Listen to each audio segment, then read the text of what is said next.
Welcome back to WendyPaulet TV. I'm Chinwe. I'm conducting a survey and I would really like you to fill it for me. The link is in the description box below. Click it and fill it up. It will take less than 3 minutes. I promise you, like not more than 2 minutes to just fill it. Support your girl, okay? The title of this video is How to be Nigerian. Nigeria has become such a big deal in the world today that we are mentioned often in popular culture and foreign movies. Nigeria was mentioned in shows like Fresh Off the Boat, Big Bang Theory, Blackish, Suits, and the list goes on. Nigeria was even one of the settings for Wakanda, that's the popular movie last year, and most foreign investors want a piece of Nigeria. Tourists want to come and explore, and foreigners want to farm us. Let it just be that they know a Nigerian. For those of you that don't know what farming is just basically sucking up to someone so that you can say that you are associated with them. So there must be a reason why everyone wants a piece of Nigeria. Like there must be something special about Nigeria that people want to identify with, right? Like I guess so, like it has to be so, because if not, why are we mentioned so often? So in this video, I'm going to be giving you my own list of how to be Nigerian. I'll be letting you in on the subtle ways you can identify with Nigeria or just recognize a Nigerian wherever you see them. Are you ready? Before I continue, I would like to make it clear that the contents of this video was gathered after a rigorous research and 26 years, 7 months of life experience. So what I'm giving you here are facts. Take it to anywhere, they'll tell you that whatever you're going to hear in this video is true. So let's get right into it. The best way to strike up a conversation with a Nigerian, I think even home and abroad, is to talk about Buhari. Like, it works so much that you can try it anywhere. Like, the best way to strike up a conversation is just talk about the government, the regime, and just mention Buhari. You don't even have to go far. Like, the other day I was in the market buying some things and I was haggling, trying my best, and the seller was just forming hard man. So I now said something like, I don't blame myself now. It's not because of Buhari. That's why someone found themselves in this situation. And immediately the seller just looked at me like, what? This person speaks my language too. And then he started pouring it on me. Like, started talking how bag of rice has increased, how the prices are no more how it used to be, how the suppliers are doing somehow, and everything boils down to Buhari. Like, both of us are just pointing at Buhari this, Buhari that, Buhari that. And it was just like a very good bonding moment. And before he knew it, he added Jara for me and reduced the price. Like, the price he gave me wasn't what he intended. So yeah, that's like the first thing to look out when you see a Nigerian. Just if you want to strike up a conversation, just say Buhari, and then they take it up from there. The next on my list is act like you want to know someone and then talk about yourself all the way. Like, this one has happened to me so many times, especially in social gatherings when you're trying to like bring up conversations, and maybe they even ask you a question that they should just allow you to talk, and you could just say something, oh yes, it's true, the other day I was going to Benin Republic, I had an accident, and the person will be like, are you serious? That's exactly what happened to me. Like, just the other day I had an accident, and I'm like, calm down, you asked me a question, just allow me to talk. Like, you really don't have to relate on everything and have the same exact life experience. But apparently that's the way it is in this country. Like, anybody can relate to whatever story you give them. I don't know why, maybe it's just the people around me, but do you know anybody that when you give them any gist, when you give them any story, it's as if they've lived that exact thing, and before you know it, you're no more the one talking, you're not the one listening to them, and I'm like, oh, I actually wanted to talk about myself, but oh well, we're talking about you. So that's one thing you should look out for Nigerians. The next on my list is when someone tells you an idea, maybe a business idea. Well, yeah, mostly a business idea, because all the times I've experienced it was during like a business networking event. So when someone tells you an idea, just tell them that you know 59 or 100 other people that have that same idea and promise to link them up. I don't know why people derive so much joy in that. Like, or is it just the people I'm meeting? Can you relate? Like, you be giving someone your idea, they tell you, yes, so I have this guy, my guy, and I'm the business with something similar. He came up with something. Don't worry, I'll hook both of you up. And I'm like, so this dream that I've been having for years, your guy, they have the same dream. After I came up with the theory that maybe ideas just diffuse, maybe it just gets out somehow, because nothing is private anymore. Like, you'll be having an idea, dreaming about it, someone's guy is dreaming about it, and the day you have a conversation with that person will promise to link you up with that his guy that will never show up forever and ever. So that's another one on my list. The next one on my list is Get used to disappointment. This one, our parents trained us well for disappointments, because I'm sure I wasn't the only one that when I was little, maybe when your parents are dressing up to girls, you'll be like, "Mommy, now please let me go with you." She'll be like, "Okay, no wahala, now let me wait for you. Go and wear your shoes." And by the time you're out, they are off. So from that tender age, we start being trained for disappointment. So in everything a typical Nigerian is doing, everybody is a suspect. Like, nobody trusts you. There are doubts everywhere. Like, we're just ready for the worst. And that's actually not the best way to live, but that's the situation we found ourselves in. Like that guy. Like, do you understand? Like, you can't even tell who has like sincere intentions. Like, everybody's just looking and just expecting the worst from each other. It's not so good, Sha, but that's how to be Nigerian. The next on my list is learn how to disappoint. For the entrepreneurs in the building, you can relate to this one. Because of my job, I do a lot of networking events, seminars and workshops, and most of them are free. So people will sign up for this event, and I'll call them for follow-up to even confirm if they'll still come for the event. Or they'll be like, no wahala now. It's not by 3 o'clock on Saturdays. I'll show up. If possible, on the day of the event, still call them. They'll tell you, now it's on my to-do today. Don't worry, I'll come. And when the time comes, you'll be calling the person. They'll be giving you one very long story about how their grandmother got pregnant and is in labor. Like, it just makes me weak. Like, why can't you just be straight? Like, why do you feel the need to disappoint someone and they won't even feel remorseful about that? Like, it's so normal. I think that's where tailors get those traits from. Like, you bring your material to a tailor, you explain, madam, I need this thing in 2 weeks, so please, I'm the chief bridesmaid for this person. You can even be the bride, and you explain to the woman, see, I'm the bride, it is my wedding next week. They'll tell you, no, you don't have any problem. Now just come. They will tell you, come on Wednesday before the Saturday, let me give you the material. And by the time you're coming, they're looking for your material. Like, they can't even find it, let alone the style.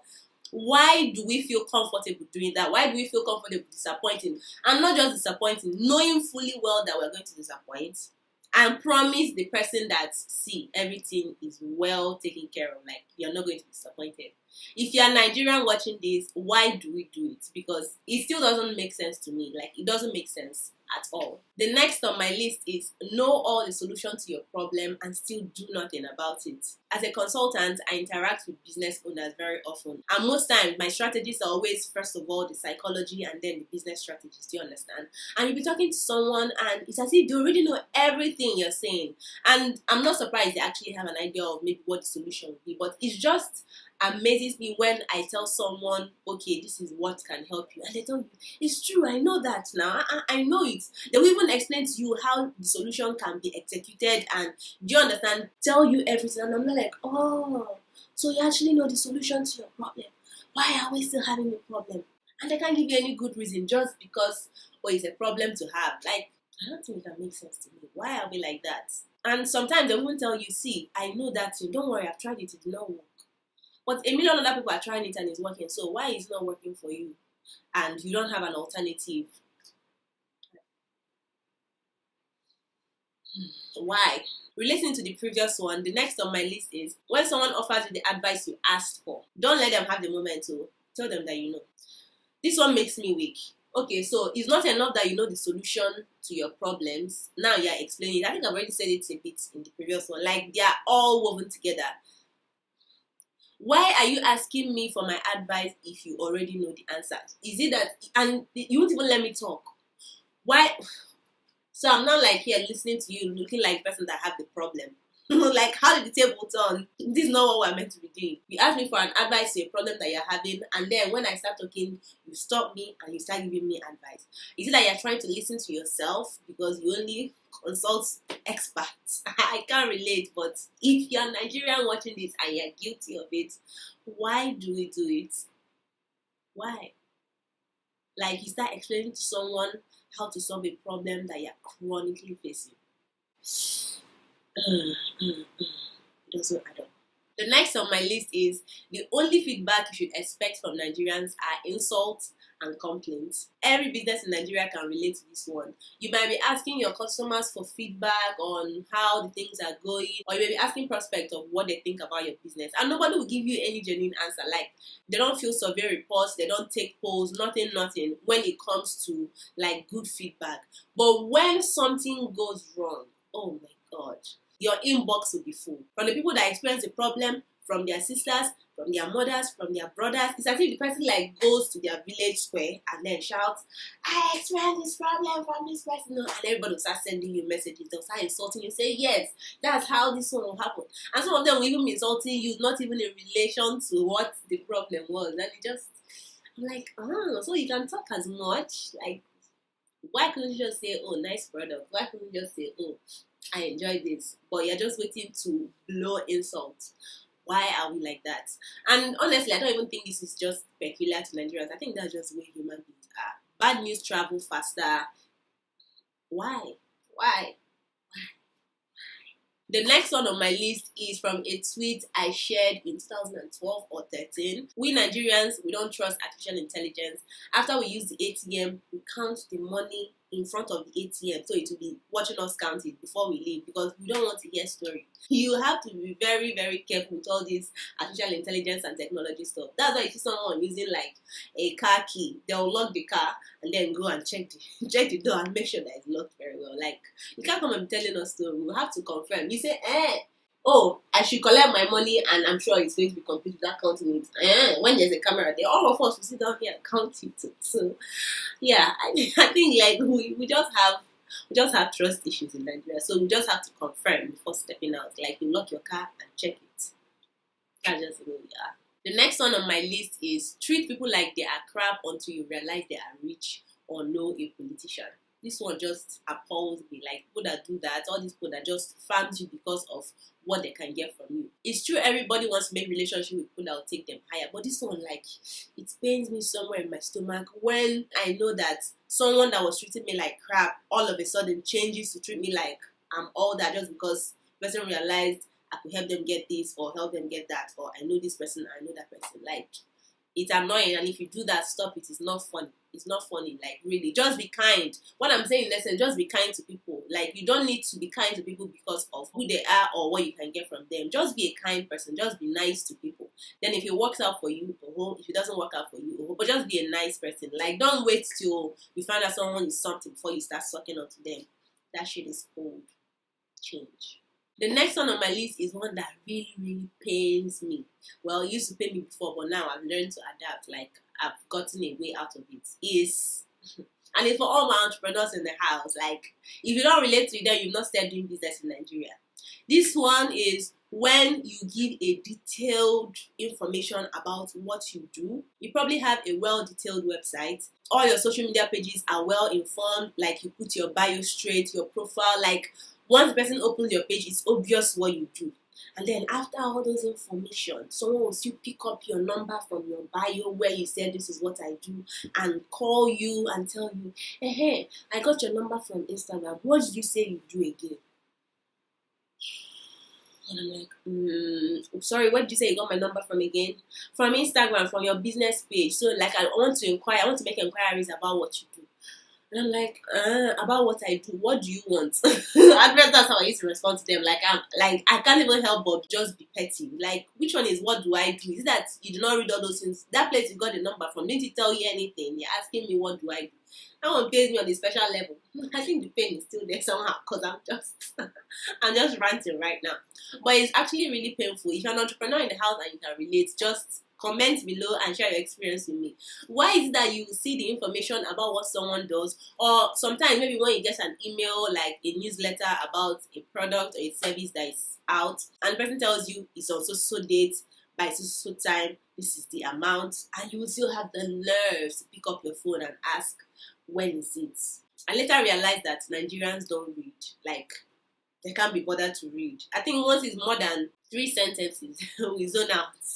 I don't know why I'm saying zone out, because when I need an information, I read through it. So I'm not one of those Nigerians. Yes, I'm the exception. Allow me to say that in my video. So, but yeah, like, we don't read. Someone once told me that if you want to hide a treasure from Nigeria, just put it within a test. Nobody will find it because nobody will be bothered to read. So I don't know, like, we should change, oh. You people should change. You people should change. Like, why is that you don't read? And then you now come and be stressing someone to say all those things again. Now, if people call me and ask me what I do, I explain to them because me, I need that money. But it's not like if you do it, just stop it, because you should read. Just read. Like, it doesn't even take much time to read. Just read and get the information you need. The next on my list is when you show too much appreciation to someone, they start disrespecting you. I don't know why it's like that, Sha. I think that's why people are just bitter in this country and people are just irritable. Because the times they've tried to maybe show appreciation, say thank you, try to be humble, people take them for granted. So everybody's like carrying shoulder, like just blowing up like ever. So that's one thing I've discovered with people. When you show too much appreciation, or you just like when someone does something nice for you, like you really want to show appreciation, but if you do it, not even do it too much, it's not even about showing it too much, just people just take you for granted when you say thank you too much. That's why people just tell you congratulations, cheers. We just use all those proud words to avoid saying thank you or I appreciate you. Can you relate? The next on my list is when someone tries to share their problem with you or their struggle, pretend like you're listening to them and then go to your struggle cabinet and pull out the one higher than that person's own and start competition.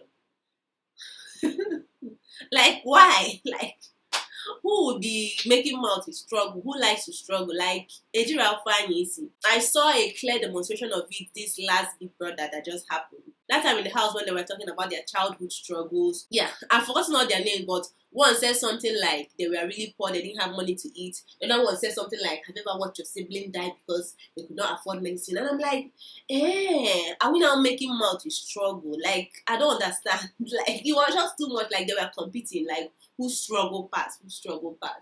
And really, I'm not about that life again. I know there can be an urge to like relate to someone when they're telling you something or just, but it doesn't have to be a competition because it feels like the struggle you're bringing out is something higher than that person's own. Are you not trying to use your own struggle to tell them calm down, you don't even have any struggle? Or are you trying to comfort them? I don't know why we do that too. Because I know me sometimes I'm guilty of that. Like sometimes when someone is telling you something, you just want to maybe bring out your own when they will shut up. I think it's because of Nigerians that they brought out that quote of when everybody brings out their problem, you carry your own and go inside. Because I mean, it has to be that competition, like who has the highest struggle. And I'm happy not to have the highest struggle. Like, it's not something to make mouth with. It's not my mates that are driving G63 and I'm here struggling for who has not fed for weeks. I'm not about that life again. God, please help me not to be in a situation where I have to compete to struggle. Amen. The final one on my list is don't negotiate payments. Especially for online businesses, those of us that have contacts that people can reach us from online. I mean, everybody has that now, but you get what I'm trying to say. When people call you, they'll not ask you, okay, so I want to do so service, how much is it? And you tell them, okay, it's 25,000. They tell you, okay, 25,000. How do I make the payment? Do I make payment before service or after service? You tell them, okay, it's before service or after service. Maybe 70% before and 30% when I'm done. They tell you, okay, now thank you. I'll get back to you shortly. And you will never hear from them. Why?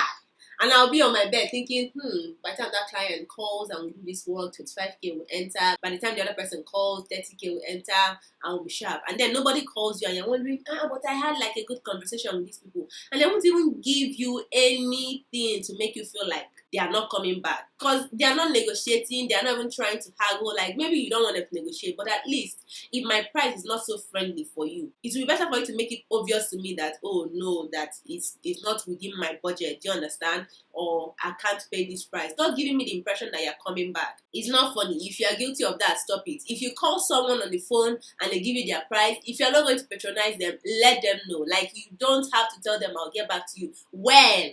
Like, I've been waiting for some people since 2016. They are yet to get back to me. How? Like, let's stop deceiving ourselves. It's not funny. We're all trying to come up. We're all trying to build something. So if you ask for price, if you don't want to negotiate, make it clear that you're not coming back. Don't give someone the impression. And then when they start following up with you, you start acting like they're disturbing you. No, we're not disturbing you. You said you were going to get back to me. I'm just trying to remind you about your getting back. Now, I know that this might seem somehow negative, but that's where we are right now. I like to be a very positive person and think of the best. And I actually do believe in Nigeria. I believe that Nigeria is stepping to a new era where all these things are listed. We're going to be living the opposite. But right now, we are where we are competing with struggles, disappointing people because we're disappointed as children, and just not being or living our best lives. But it's gonna change, and yeah, it's really going to change because it can't remain like this forever. If you're not Nigerian and you're related to some of the things on my list, that should tell you that we are all connected no matter how much we like to celebrate our differences. Like, we're all one at the end of the day. That's why we can relate to Hollywood jokes, we can relate to Chinese jokes, we can relate to Kenyan jokes, because at the end of the day, we're all human beings and similar things appeal to us. In all, I hope you found this video really entertaining, fun, and informative. At least now you can say that, I actually know how to be Nigerian. You can pretend to be Nigerian, and if you related to everything on my list, you are a Nigerian. But we have to do something about that, because everything on my list is not all rosy. Like, we have to change it, we have to get better, we have to speak our mind, we have to learn to be, I don't know the English, but we just have to learn to be better individuals to each other. And yeah, just expect the best from each other, basically. That's all I have for you in this video. I hope you found it really useful. If you like this video and want to see more of it, all you have to do is subscribe to my channel and you get updates whenever I upload my weekly videos. But first, you have to turn on your notification. If you enjoyed this video, like and share with your friends. You never know who you might be helping. Thank you so much for watching. See you in my next video.